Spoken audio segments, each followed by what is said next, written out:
The college football experience, Cincinnati Bearcats 2024 team preview episode for this on the Sports Gambling Podcast Network is brought to you by Underdog Fantasy. Yes, you can win up to 325 times your entry with their brand new Pick 8. Yes, they do have college football as well. Sign up, and when you do, sign up with the promo code TCE SGPN to claim your special pick plus first time deposit offer up to $250 in bonus cash. UnderdogFantasy.com, promo code TCE SGPN. We're also brought to you by Rhythm. Rhythm is loaded up with a ton of fun picks for the British Open. Claim your free 7-day trial period today by going to sportsgamblingpodcast.com/rhythm. That's RITHMM. That's sportsgamblingpodcast.com/rhythm.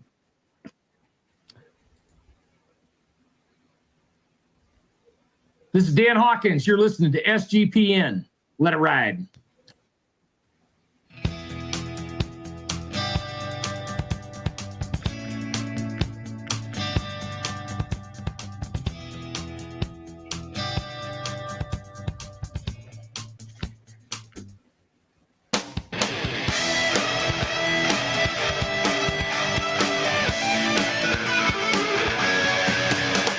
Yes. Woo! Welcome to the college football experience. Cincinnati Bearcats 2024 season preview episode. Excited to talk Bearcat ball. Year 2 in the Big 12. You know, there was encouraging things. We'll talk about them. And this program has been on the rise for a while now. If you're wondering, well, first hop on over youtube.com/the college experience. We're breaking out all 134 teams. The SEC is all 16 teams in the SEC available already. All 18 teams in the Big 10 available. All 12 Mountain West teams available to listen to. And now we have, we're about halfway through the Big 12. So, hop on over there, and every single episode so far is available. It's Division I football. It's the Big 12. So get on over there and check those episodes out. YouTube.com/the college experience. Hit that like and subscribe. Also available wherever podcasts can be found. If you're wondering who the hell you're listening to, that is maybe fair. My name is Colby Swinging Database Dan, aka Pick Dundee. That's not a pick. This is a pick. He was raised in the land down under, where a man thinks on his feet, speaks with his fists, and lives by his wits. When Dundee happened, he was a superstar. I smoke and I drink, and I don't have stress, and I'm healthy. Woo.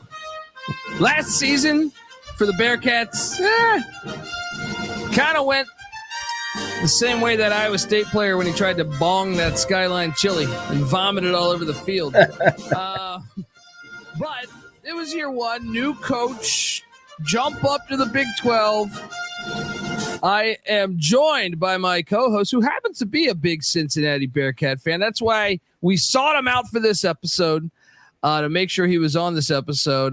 Give it up for former JMU Duke defensive back, the burrito eating, sideline kiss stealing, wheeling and dealing, Patty C in the place to be. Hi, well, let's get it going, buddy. Let's get it going. Look, Bearcat tough football season last year. Rough season, but hey, you know, a lot of teams. What does Chris Farley say? A lot of guys' girlfriends are in there in Wayne's World. But no, I'm saying all the teams that jumped up, you know, had a losing record last year. All of them that jumped up to the Big 12. We'll see how SMU does. UCF 6 and 7, correct? Yep. Houston was BYU, what, 4 and 8? 7. Yeah. Houston 4 and 8. Cincy 3 and 9.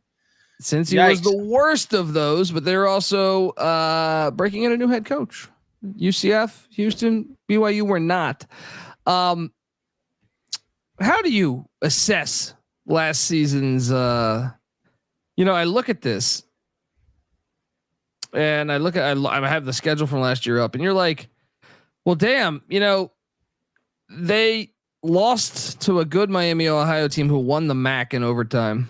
They lost to they BYU. had them dead to rights too. They absolutely should have won that game.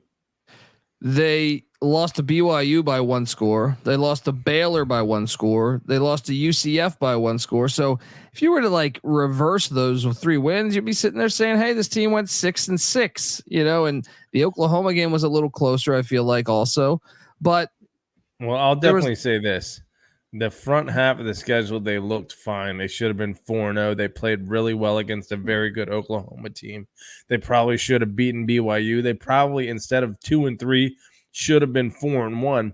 However, they did get their ass kicked a bunch of times down the stretch, and like absolutely kicked, like four separate times on the back half of that schedule. I think things fell apart a little bit on them. And maybe it was the quarterback situation. They tried to they lost so many guys to followed Fickle. They were going out and get Emory Jones. It just wasn't working out, but maybe that was it.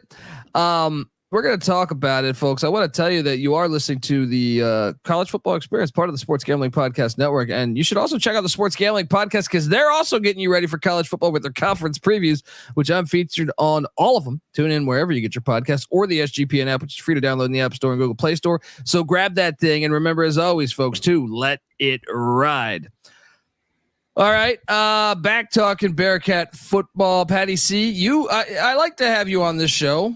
Specifically this one, the Cincinnati preview every year, because I know you're a fan, but also like I remember like 25 years ago, you were saying like they're a team that's going to jump up, you know, like they can do this, you know.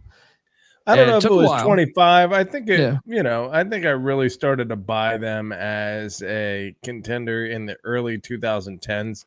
You know, I liked them before that. It was really Cincinnati basketball that I liked back in the 90s, but Cincinnati football, obviously they had some success in the early 2000s, started to pay attention, like them. But then it occurred to me, I was like, what is keeping this program from being a pretty legit power program?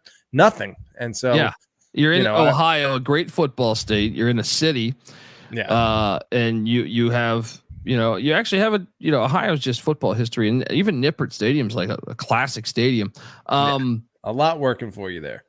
Yeah. So where are you at with Scott Satterfield? I'll throw some graphics up on the screen. YouTube.com/the college experience. Where are you at with Coach Satterfield here? He's 79-57 in 11 years as being a head coach. By the way, that old graphic they should consider going back to, that old symbol, that old logo. Beautiful. Scary. So he was 3-9 in his first season at Cincinnati, but he was 51-24 in 6 years at App State. But man, Jerry Moore had that program rolling. He gave him the keys to a Cadillac. And after Satterfield left, Eli Drankowitz had great success. And now, although how long after they had gone FBS did Satterfield and actually no, he was there for the transition. Yeah, he was there for the last year that they were in the FCS, and he went 4-8 in the FCS, but then managed 2 years later to be 11-2 in the FBS. I'd say he did a pretty good job at App State, all things considered.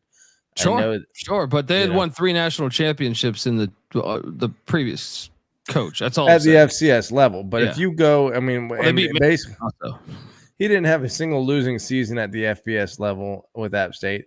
3 10-win seasons in 5 years there, and a 9-win season. I thought he did. I mean, I know that you're expecting like them to be a 10-11-win team every year, but they were most years with him. I thought he did pretty well with App State. I agree. Now he goes to Louisville, a rival of the Bearcats. What is that? The Bucket of Nails? Something like that. Keg of Nails, I think. Keg of Nails rivalry. He was just 25-24 in 4 years at Louisville, and he left Louisville and brought a bunch of players with him. And damn, if Jeff Brown didn't come in and go to the ACC championship. Where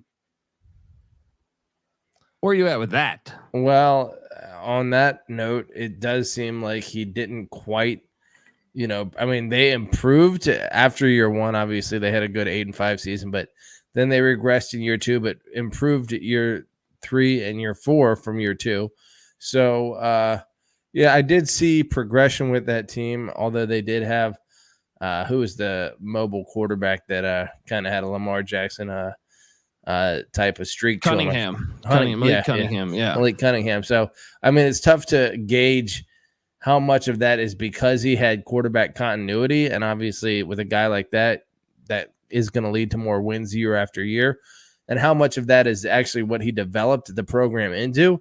He left them in pretty good shape. I think obviously the guy at Purdue who came over, Jeff Brom.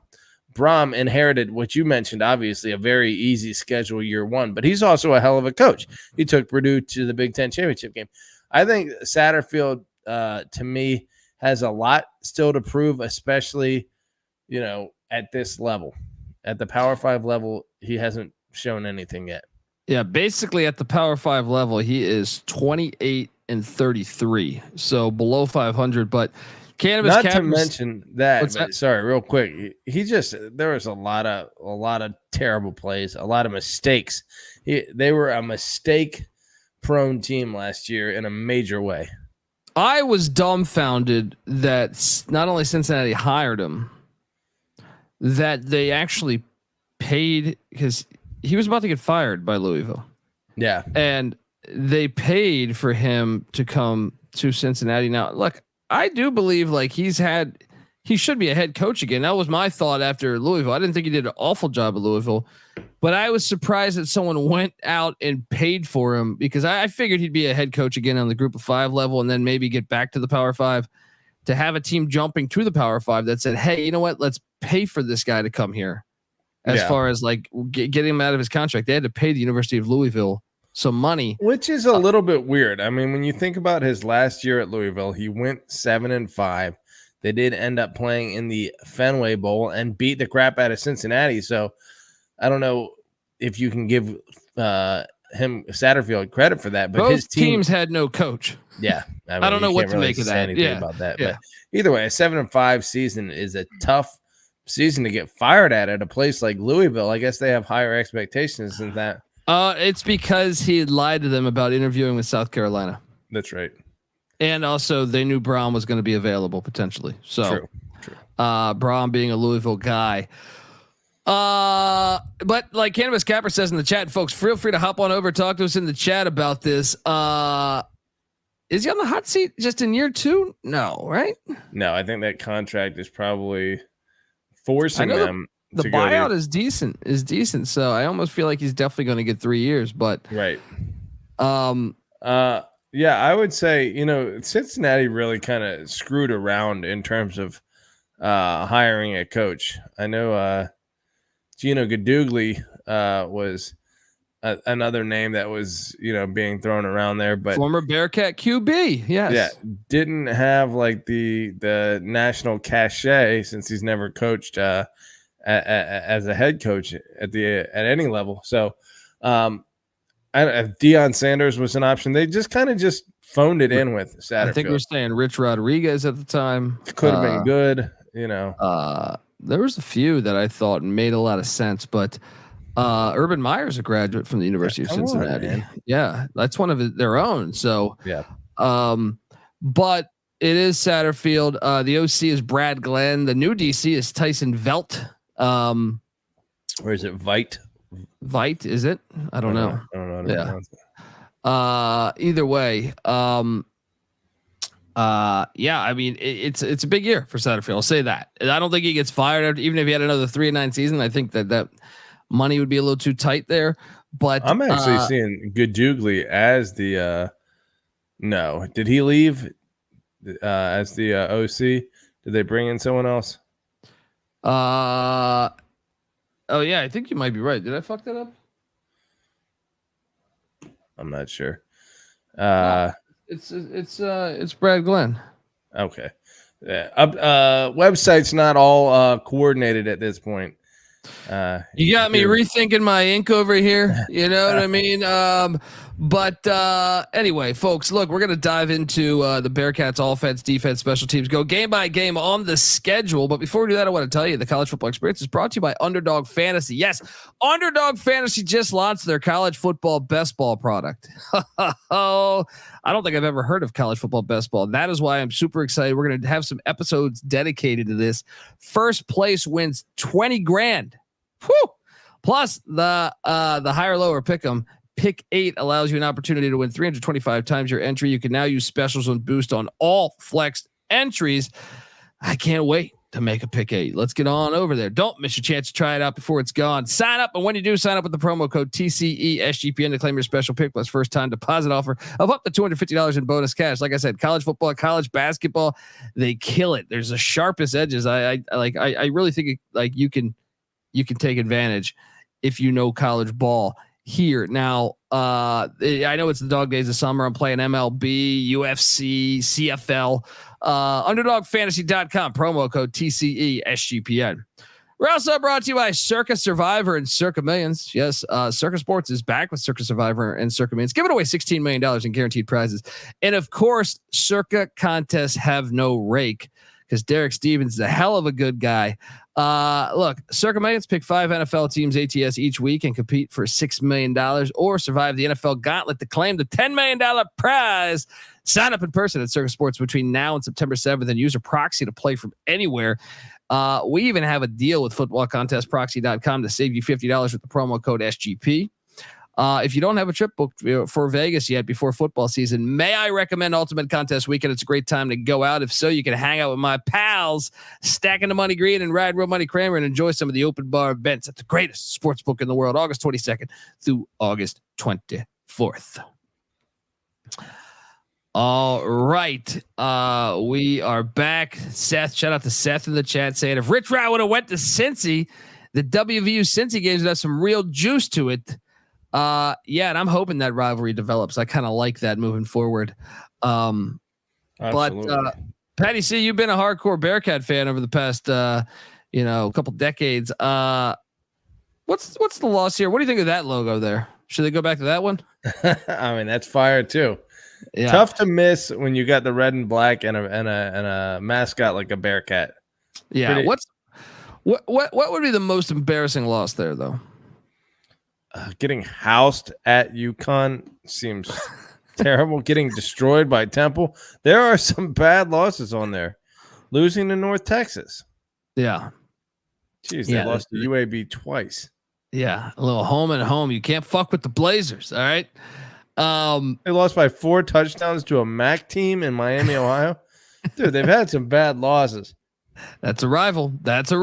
You never know. Watch out for those red skins, red hawks, whatever the fuck they're calling themselves these days. What have you?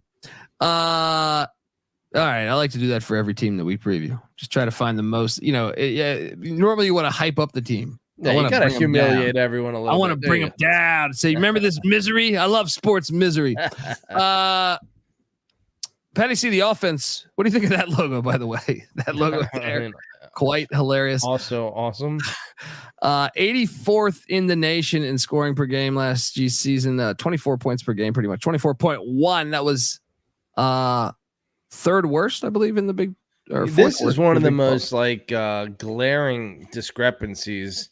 And it, I guess, points to just a complete ineptitude in red zone offense. I would need to see what their red zone offense produced in terms of points, but to be 84th in scoring, and then what you're about to say here, 33rd in yards, 33rd in yards. That's like a fucking good offense.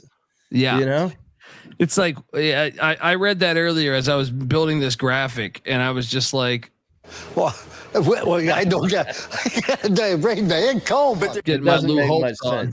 Yeah, 87th in passing. Which makes sense because they couldn't really. But how about 5th in the nation at running the ball, Patty C? Well, I think a lot of that goes back to Emory Jones. Being good for 560 rushing yards. Kiner was good for over 1,000 himself at the tailback spot. So, but Scott Satterfield does run to an extent a similar offense to Rich Rodriguez. It seems to be a run-based spread. Yeah. So that's not that surprising, but that is a huge. I mean, to have the 5th best rushing offense in the nation and the 84th best scoring offense, something is going wrong. I think it's all mistake oriented. And to watch this team, it was baffling. I can't put it any other way, but completely baffling to watch the mistakes this team made. And, credit to Noah. We had this discussion last year. It's like, what makes a offensive coordinator or a coach good? And I say largely the ability to move the ball and the ability to keep the other team from moving the ball. Obviously, scoring points is also part of that, but avoiding mistakes and situational decision making are things that you tend to lean towards to determine the quality of a coach. In terms of mistakes, I don't know if it was penalties, but it made Satterfield, even though they seemed to move the ball, and they had a pretty good defense for their first half of the year. During the second half of the year, their defense got gashed, but during the first half of the year, they were like top 30 in both offense and defense, and still losing the majority of their games. It was like, is because they fucked up so much. So you have to hope that this year, especially with Emory Jones gone, that's the thing they're able to avoid. But if not, then it's just poor coaching. Yeah. Last season, Patty C, watching each Cincinnati drive. The fuck is that? Yeah, I mean, those numbers are kind of remarkable. The offense does return 7 starters, Patty C. Their entire offensive line on the 5th best rushing team in the country is back.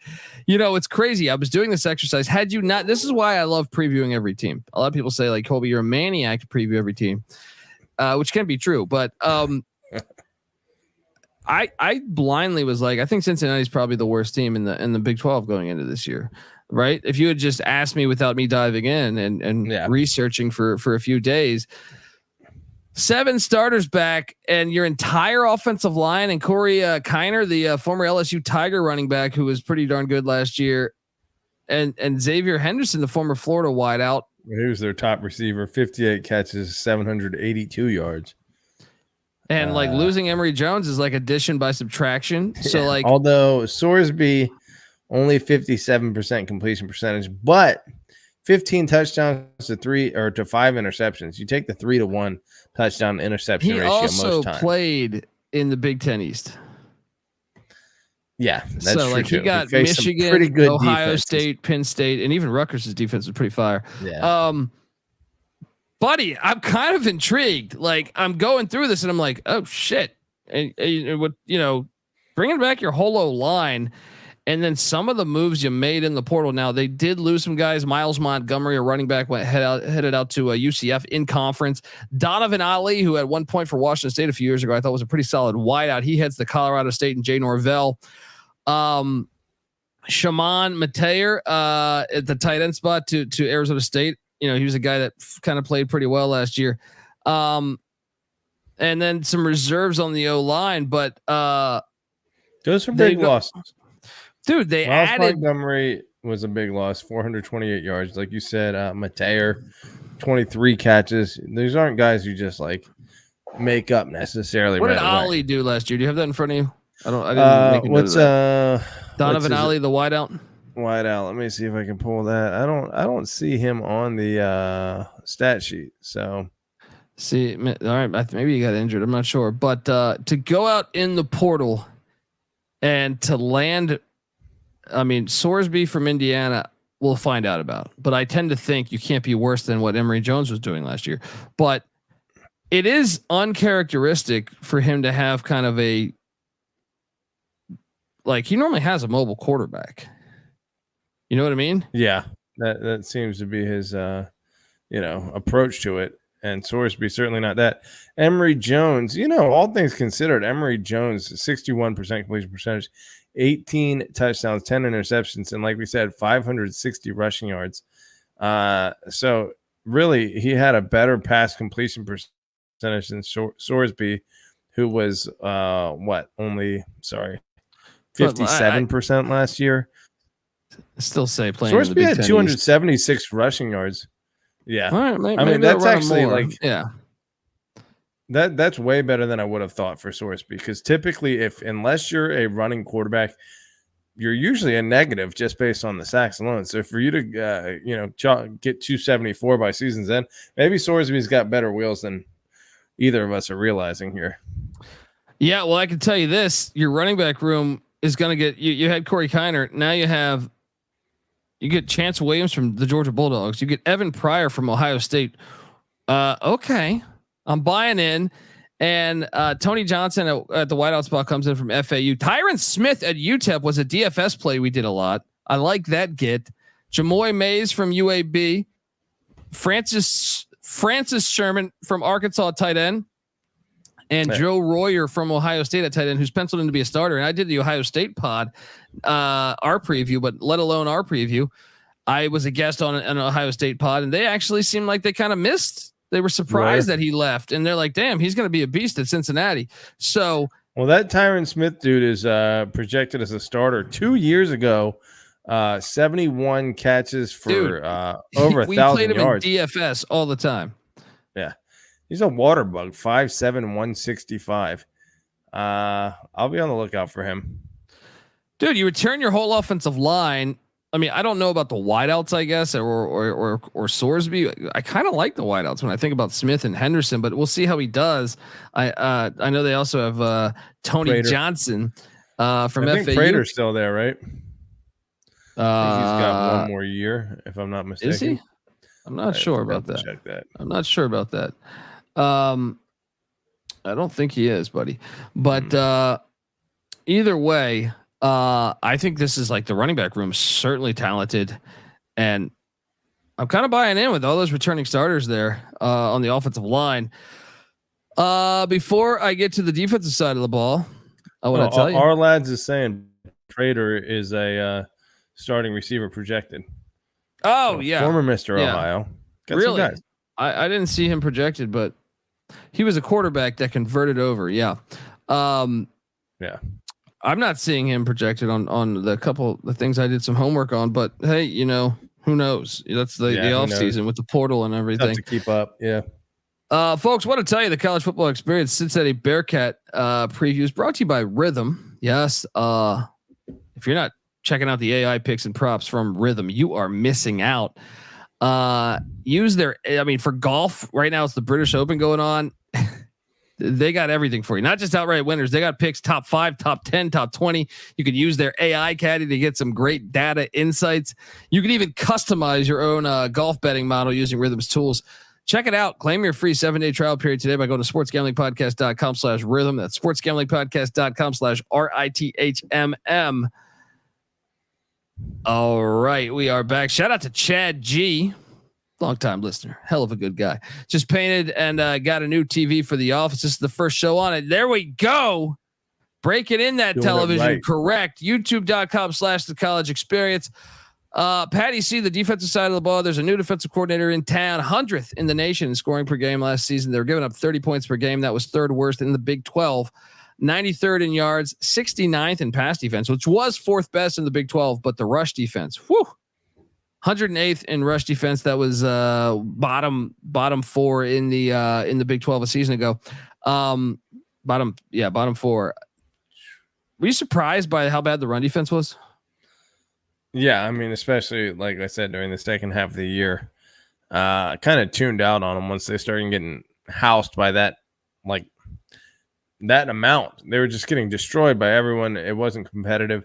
So it appears that rushing defense was the problem. But again, when you're down by that many points, teams just tend to run the ball and run out the clock. So it's hard to say based on that whether the run defense was that much worse than the pass defense or if it was just situational football being played. But I was surprised at how bad the whole defense sucked. Yes. You look at what they only have 4 starters back. That could be, and by the way, they do have their kicker and punter back in Carter Brown and Mason Fletcher, which could be key in a close game, but only 4 starters back on the defensive line or on the entire defense. 2 of them on the defensive line, but is that a good thing or is that a bad thing, Patty C? They got destroyed. That's a bad thing. I don't have a whole lot of confidence in this defense. Corleone was the big name. He managed to pull down 3 sacks, which I think was the team lead last year. But so it's good to get him back. But top 5 tackler, top 4, 5 of the top 6, I should say, tacklers gone. Let's talk about Corleone is arguably the best player on this team, probably the best player on this team. Yeah. I don't know if you caught this, but about 2 weeks ago or 3 weeks ago, he's out indefinitely with a non-football illness. Keeps having blood clots in his lungs. I did see something. I didn't. He might miss the whole season. Who knows? It's something to monitor. That's a huge loss if so. Yeah. So beside it, potentially only 3 starters back, and in your best defensive player being out, if that happens, we want to wish him the best. Obviously, blood clots in your lungs sounds fucking horrible and scary. So want to wish him the best. But they go out in the portal, and I know there's speculation. I was reading one thing that said they might have seven transfer portal starters. So not even going with the backups, but they lost Justin Watley to Arizona State, Jamal Williams to Troy, Tyler Gillison to Michigan State on the defensive line. Dorian Jones heading out to the Wahoos of Virginia, Patty C. And then in the secondary, UCF grabbing a couple safeties from Cincinnati, Deshaun Pace and Byron Threats. Jaden Davis also heading out to Georgia Tech. I mean, those are some losses on the defensive side of the ball. That is a slap in the face to lose Pace, who I believe was the and Threats. Those were their 2 leading tacklers. To lose them both to UCF. Oh, shots fired. Yes. Dorian Jones. Yeah, he was the number 3 tackler. So boom, it's not even like these guys are graduating. They're just like, let me why get the hell would you transfer to? I mean, I guess Virginia was a 3-win team too. So I just know since Cincinnati was recently in the playoffs. At best a lateral move, probably a move down. And it's coming from a UVA fan, I don't get it. Now they did go out in the portal and add some guys, and this is where it's a fun game to figure out, who is potentially going to be starting here. Darian Varner coming over from Wisconsin. You take Fickle, we're taking Varner, damn it. Jared Bartlett coming in from Dub V. Varner and Bartlett both. Bartlett's supposed to start. Yeah, Varner. I had seen speculation, but Bartlett definitely I see as a starter. They got a lot of FCS guys. Cameron Rutherford from Arkansas Pine Bluff, Harrison Adams from Southeast Missouri State, Ormani Arnold from Idaho. So that going and Jake Golday from Central Arkansas. Going deep sea diving. Now he brought over a couple of guys from Louisville. Josh Minkins, who was at Louisville last year with Brom, and then safety Josh Minkins, and then linebacker Cameron Wilson. Who I think might be seeing the field a little bit. Jordan Robinson, a corner from Kentucky. Derek Canteen coming in from Virginia Tech. He was previously at Georgia Southern, if memory serves me correct, and another was projected starter. Yeah, he was pretty good, I thought, at Georgia Southern. But and then they did. I got a second page, I believe. They got Kai Stokes, a safety from Ohio State. That's another one. They did take a couple of guys from Ohio State. Also, Mekhi Miller from New Mexico State. They were a pretty good defense last year. I see Miller. 6 of the 11 projected starters are transfers. So I don't think that's a good thing. I think that's I think it's 7 now with that news regarding Corleone. It might be 7. Yeah. They also got a punter, Max Fletcher, and Jaden Perry, a long snapper from the Sycamores of Indiana State. But Patty C, do you think they won the portal or lost the portal? I mean, to get 6 starters in, usually quarterback, suggests that you won the portal. But I don't know. I mean, this team was really good for several years before Satterfield took over. So, no, granted, though, what was it? The draft class 2 or 3 classes? Yeah, I guess it was what draft class did they have so many guys drafted in? That was the year they played Georgia, I believe, with Sauce Gardner and everything, right? Yeah, 2022. 1, 2, 3, 4, 5, 6, 7, 8, 9 guys drafted. Unbelievable. It's been a tough couple of years. I had 2 years ago. Only lost Jawan Briggs in the last, so only one last year. So, I don't know. I would expect this team to be generating talent like that from its reserves. And so to have to be forced to go and get all your starters on defense through the portal seems like not up to snuff for Cincinnati. But overall, if you're able to get that many starters through the portal, I would say you won the portal. You also brought in a new DC. He might have his guys, So shout out to Nathan Fisher, who says he's a Cincinnati fan and he just can't get excited because of Satterfield. I'll tell you though, Nathan, I was like you with the hire, and I was like you really before yesterday when I started breaking this team down. I think you might be surprised. Look, the win total, Patty C, sitting at 5. Do you think they should go back to that logo too? That's another great one. I was excited about Satterfield. I think it was Brown was the defensive coordinator, if I'm not mistaken. I forgot his. I'd have to look it up, but he was like one of the leading turnover margin type of defensive coordinators a couple years ago at Louisville, and even kind of did well last year. And Satterfield with the dynamic offense, I thought it was going to combine into like a really dynamic system at Cincinnati. Obviously didn't happen. So I still hold out hope that Satterfield can get it together, but I do completely understand the lack of enthusiasm and excitement for this team. Anthony Easton in the chat says, as a Louisville fan, we were so glad he left, and you got a bag of cash too. Patty C, the win total is at 5, flat 5. And believe it or not, the over is -160. The under is +135. So Vegas basically saying they lean to Cincinnati being 6-6, which would be a bowl eligible team there. To win the Big 12 championship is +8,000. To win the national championship is +70,000. I couldn't find 12-team playoff odds, but those should be out at some point this month. I've heard that from a reliable source. I don't know. I mean, I are you surprised at the win total being at 5, or do you? I mean, off the cuff, that's about what I would expect. I think for the second consecutive year, Cincinnati's gotten dealt a pretty good conference slate. They didn't take advantage of it last year, but I think if they can take a step forward this year and turn some of those close losses into wins, then bowling seems possible, but I don't see it going much above 6 wins. Like I said, before doing this exercise, I thought slam dunk under when I saw 5, right? Before diving in, like really, I've been breaking down, watched a bunch of highlights from games and stuff, and was going deep diving on beat writers, this off season and stuff like that. But let's talk about this schedule, because this is encouraging to me.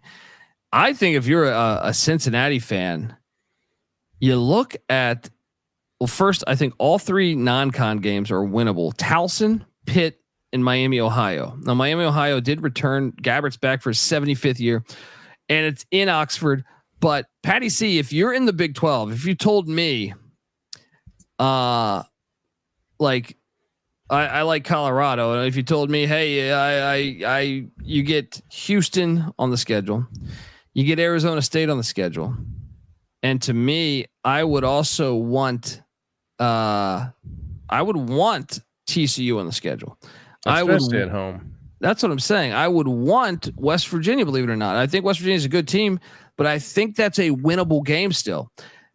You look at this. It's one of the harder games on their schedule, but it's still a game that they're in striking distance. So any game on this slate, since there are no juggernauts, the home games, you're going to have a decent chance to win. Like the only one that I think there's like a for sure loss is at Kansas State. Maybe you could sell me on at UCF, but man, that was a close game last year. So I think it's a great conference schedule, and it's a great non-con too. Like, Pitt got absolutely raided in the portal on the defensive side of the ball. That's a huge game, that Pitt game. Yeah. And by the way, week 1, I kind of do like Towson in the CAA this year, but Cincinnati should be good to take them with that 5th best rushing attack. I'm just saying, Towson, I think could be an FCS playoff team this year. I mean, look, anything's possible after that performance last year by Cincinnati. It's just like, it's disheartening to acknowledge the fact that Towson is a little bit of a threat to Cincinnati. I don't think it's a real threat. I'm just saying, like, if they don't take it lightly, or if Sorsby struggles, could be close. it's not as bad as like some other teams, a lot of other teams are playing an FCS. That's not a potential playoff team is my point. Yeah. Pitt week 2, you know, Pitt's looking for revenge since you won at Heinz or whatever the fuck they're calling that stadium now. Week 3, they're at Miami, Ohio. I mean, I kind of think they're going to go 2-1, but 3-0 is possible in the non-con. Very possible. Yeah, I'll give them.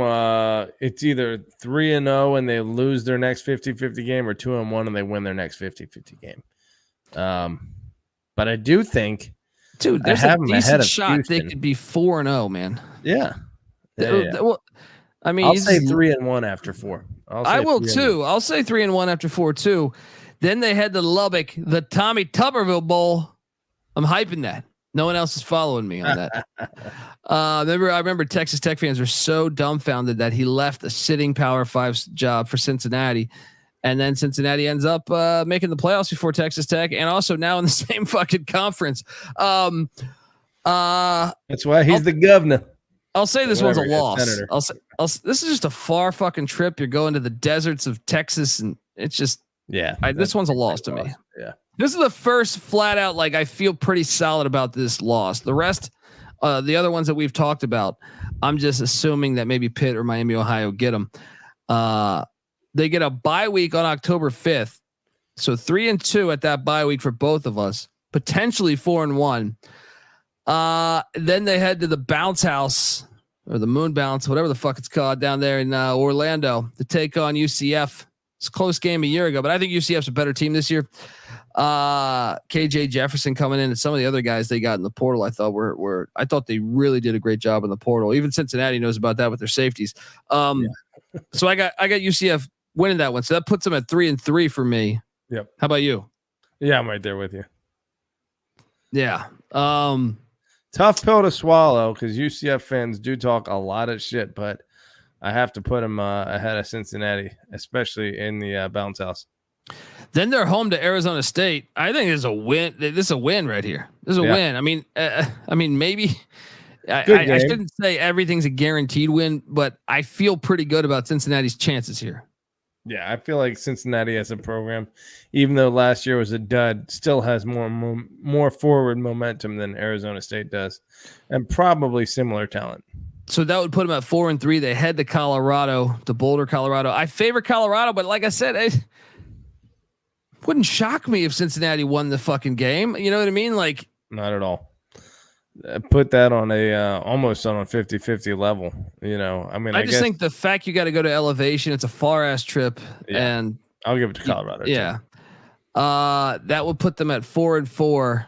They got a bye week. They're home to West Virginia, which I think is such a critical game. I think I know I power rank the games on the right, and I have K-State as the hardest game to win. But I actually think the most critical game this season is this West Virginia game, because the snowball effect could happen here. If you lose this with those 2 road games, and then the final game being TCU, if you're down after 3 straight losses, if you have no chance in the bowl, either way, I think they get up for the TCU game. It's the final game of the season.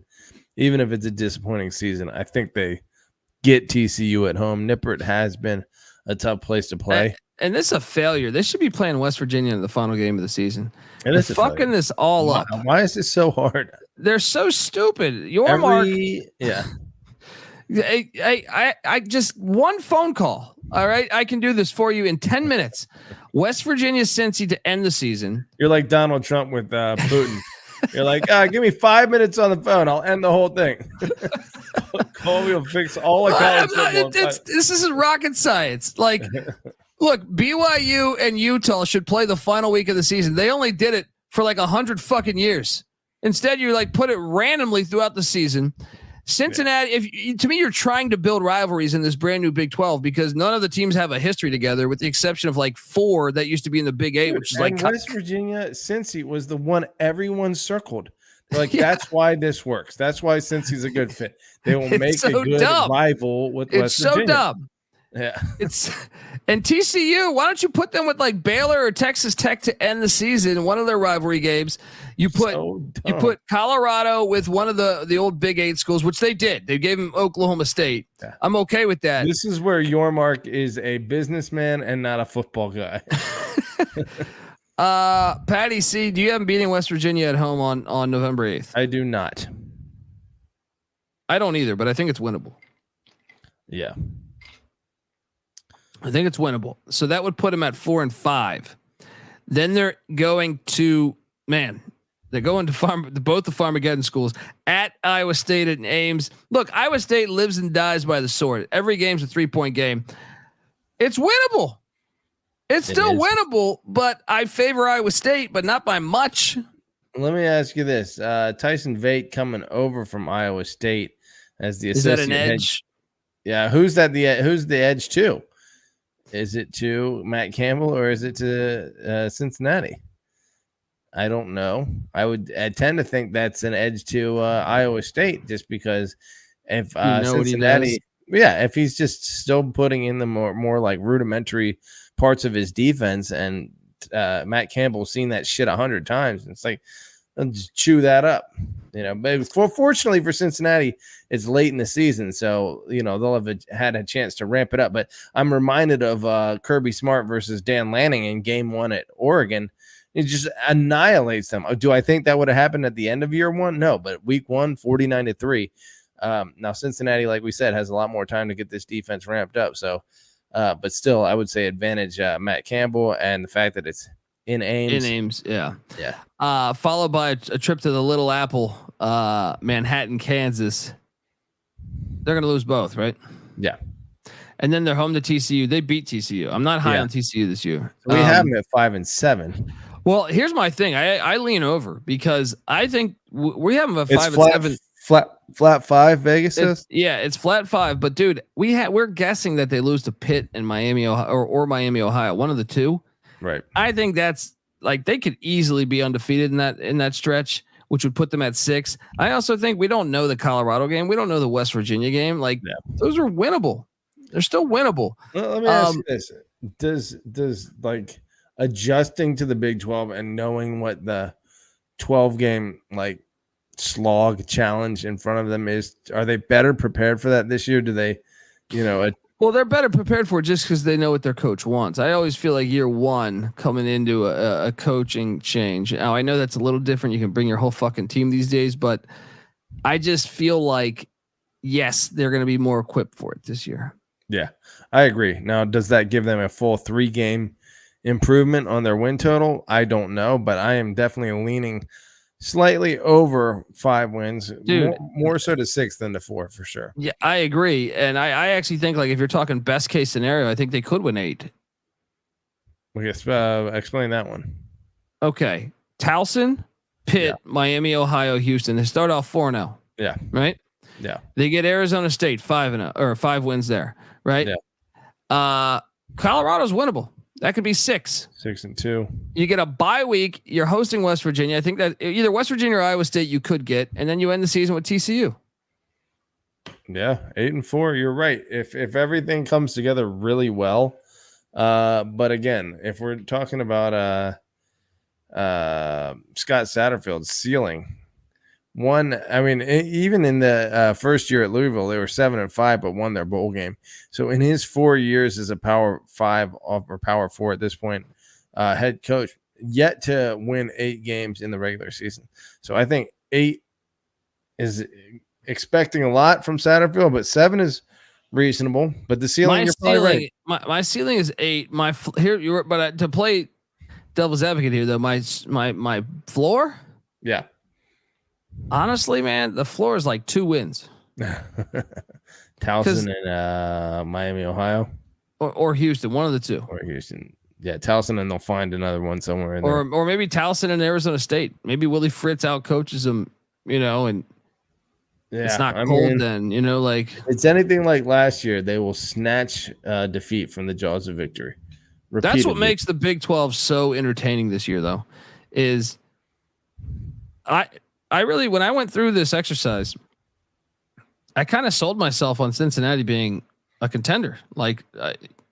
I know we have Utah and Kansas State at the top of that, and Oklahoma State at the top of that conference, and maybe Kansas, but not by much, man. And Kansas State starting a quarterback that hasn't started that many games. Now he's a highly recruited guy in Avery Johnson. Cam Rising in Utah. Cam Rising is been healthy once in his life. So like if he gets injured, both backups have transferred out to Utah State and Vanderbilt. Oklahoma State, whenever they're projected to be really good, like this year, they normally suck. Or not suck, but they go like 7-6 with a bowl win or something, or a bowl loss. Really live up to high expectations. My point, and I am kind of sold on UCF being a contender this year. My point is, the more I do this exercise, the more I'm like, man, this is going to be fascinating to watch, because the only team I feel like now that doesn't have doing these previews thus far is Arizona State. I haven't previewed TCU yet. I'm not super high on TCU, but I don't think I can write them off because they went to the national championship 2 years ago. So I'm fascinated by this conference. I just think every game is like kind of a toss up, man. It's I know that could be a downfall of the league, but I think if you're a Cincy fan, yeah, you should. Why never, couldn't you? You should never like doubt the potential to even win the conference. And dude, they could get to the championship game this year. Like I know that sounds ridiculous, me saying that, if they went 3-9 last year, but who are they avoiding? There's obviously no Oklahoma, no Utah, no Oklahoma State. These are all teams they played last year. Those are three. Those would be the three best teams on their schedule. No Kansas. Those might be the three best teams in the Kansas conference. State is probably right there with those other teams, but but three of the top four from a Vegas odds point of view. Get this: 4 of the top 5. Arizona is the Vegas odds for number 4. Well, Oklahoma is no longer on the slate, so I guess it's no. But I'm saying this year, right now, Vegas's odds. What are the Vegas odds right now? Kansas State. I'm sorry, Utah, Kansas State, Oklahoma State. No. Kansas State's on there, but then Arizona and UCF. So like, but yeah, that's a good chunk that they're missing. Yeah, and the only one, Kansas State, is on the road. So assuming you take that loss, that allows you to play a lot of your other more 50-50 games at home. Yeah, if they can get through this schedule with like 2 conference losses, then they are absolutely in play for the Big 12 championship game. That's a stretch. I think going bowling would be something that should make you happy if you're a Cincy fan. But hey, crazier things have happened. You know what else I like about the schedule is you get bye weeks before just perfectly critical games. Like I said, I think that West Virginia game could be the biggest game of the season for Cincinnati, but also the UCF game. You're going to need that bye week for that. You know what I mean? Like maybe you still lose that. Probably, but I like getting that bye week to give them your best shot. I'm curious. Let me take a peek what UCF has before them. Yeah, Florida. They have Florida in the swamp. So the letdown factor could be there. It's a great spot to catch them. Imagine they beat Florida in the swamp. They're partying their ass off all week. Yeah, exactly. Who do you think Cincy hates most on this schedule? I'm going to say Miami, UCF. Ohio, right? They just lost to them. But they beat them 15 times in a row before that. They're rivals. They're local, but I would say UCF is definitely the one that's a bigger threat to them and talks a lot more trash and have more recent meaningful games against dating back to their American days. So. Getting the bye before that game, if they can get hyped and steal a win there, Cincinnati could be in great shape midseason. That's what I'm saying. Like it sounds crazy because you watch the highlights, especially towards the end of the season last year. Like, man, they look like shit. But you're like, you look at their rushing stats, you look at their whole O-line back. They're going to be better at quarterback by default, and you're just like, this schedule's not that fucking challenging, man. Like I think you should be encouraged that, hey, we could have a good year here. If everything breaks right for us, you could be in the Big 12 championship game. I'm tempted to say, because they were playing hard at the beginning of the season. And when the wheels, I think enough bad bounces happened for them between the Oklahoma, the BYU. What was the game that they just handed the ball off into the end zone on the kickoff? Whatever that game was. Eventually, I think that's from a morale standpoint what happened in the second half of the season, and they were just waiting for the season to end and then it happened. And so hopefully they were able to regroup in the offseason and come out strong again. Because at the beginning of last season, I was convinced they were going to be a decent team. And then, the ball just bounced the wrong way a little bit. They also didn't play great, but. Well, they had a lot of close losses, 3/4 of the way through the season. And down the final stretch, they look like shit. But look, I'm on the over. Patty C's on the over. We got the UCF preview coming up next, folks. If you're watching this on YouTube live, by the way, I see about 200 people watching this thing live. We got the UCF preview coming up in about, I'd say 10, 15 minutes here. Give Patty C a follow on Twitter at PattyC831. I'm on Twitter at TheColbyD. The College Football Experience is on Twitter at TCE on SGPN. And yeah, make sure you check out where the College Football Experience, wherever podcasts can be found, iTunes, Spotify, whatever.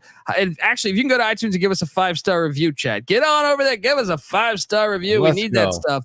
YouTube.com/the College Experience too. Get on over there, hit the like and subscribe. You got access to all of our shows. All right. The College Basketball Experience, the College Baseball Experience, the FCS College Football Experience. Also check out the Stadium Heads podcast that I host with Michael Barker, aka College Football Campus Tour. As you know, we highlight Nippert Stadium as one of the classic stadiums in America. That's what's great about college football is there's been so many stadiums that are preserved. It's completely the opposite of the NFL, where you just have it's been 20 years, we got to build a new stadium. And then it just has this corporate feel, like you're at some goddamn shopping mall. Yeah, where Cincinnati is tucked away in downtown Cincinnati, and San Francisco 49ers, meanwhile, playing an hour away from San Francisco.